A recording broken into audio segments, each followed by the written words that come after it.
Storytime. Today, I'd like to introduce you to Lizzy, our ball python. Ball pythons get their name because of the type of defense that they use. When ball pythons get very, very nervous, what they will do is they'll actually curl up into a tight ball. Now, when I first heard that, I kind of wondered to myself, well, why do they curl up into a ball? They're not quite like a hedgehog with spines or an armadillo that has, special covering to kind of keep them safe. But a big reason why they do this is because where they come from in Africa, there are a lot of snakes there, and sometimes it can be hard for animals to tell the difference between a snake like Lizzy, who is not venomous, and a snake who is. And when they curl into that ball, they actually tuck their head away, not only to protect their head, but sometimes that's enough to deter a predator if they can't see a snake's face from trying to make a snake a meal, because if it is a venomous snake and they get bitten, they could get very, very sick. Now today we are going to be reading a very special story, and the reason why we have Lizzy here today is because our story is set with some of the animals that live in Africa, called Giraffes Don't Dance. Gerald was a tall giraffe whose neck was long and slim, but his knees were awfully crooked and his legs were rather thin.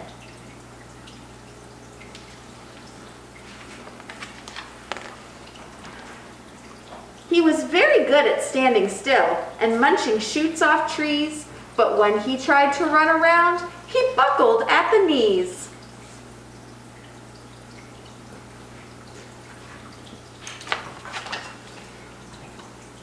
Now every year in Africa, they hold the jungle dance, where every single animal turns up to skip and prance. And this year, when the day arrived, poor Gerald felt so sad, because when it came to dancing, he was really very bad.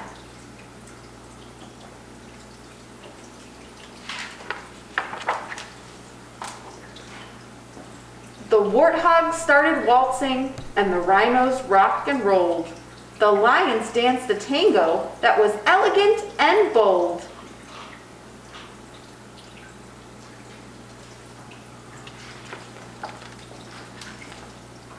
The chimps all did a cha-cha with a very Latin feel, and 8 baboons then teamed up for a splendid Scottish reel.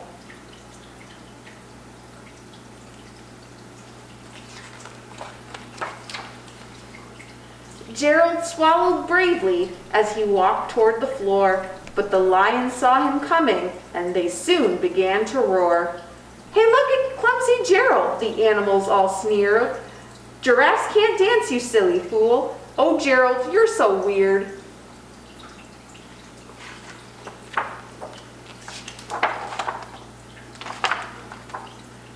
Gerald simply froze up. He was rooted to the spot.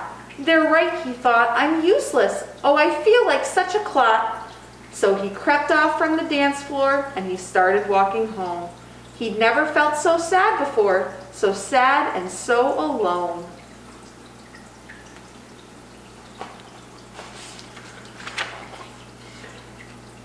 And then he found a little clearing, and he looked up at the sky. "The moon can be so beautiful," he whispered with a sigh.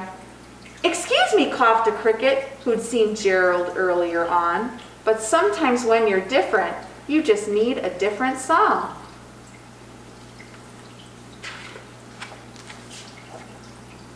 Listen to the swaying grass and listen to the trees. To me, the sweetest music is those branches in the breeze. So imagine that the lovely moon is playing just for you. Everything makes music if you really want it to.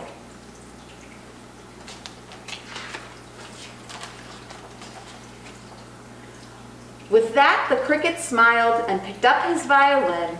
Then Gerald felt his body do the most amazing thing. His hooves had started shuffling, making circles on the ground. His neck was gently swaying, and his tail was swishing round.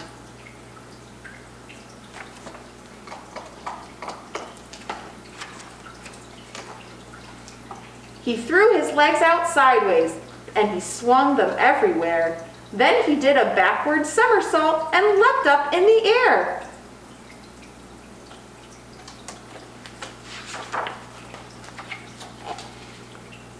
Gerald felt so wonderful. His mouth was open wide.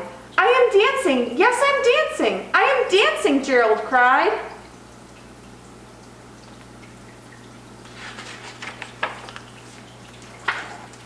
Then one by one, each animal who'd been there at the dance arrived while Gerald boogied on and watched him quite entranced. They shouted, "It's a miracle! We must be in a dream! Gerald's the best dancer that we've ever seen!"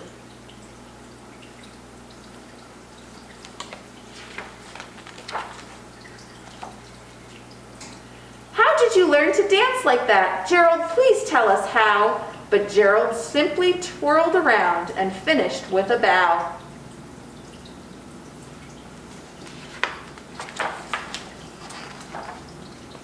Then he raised his head and looked up at the moon and stars above. "We all can dance," he said, "when we find music that we love." The end. Thank you so much for joining us for today's story time. Be sure to tune in next week for another story with another one of our ambassador animals. See you soon!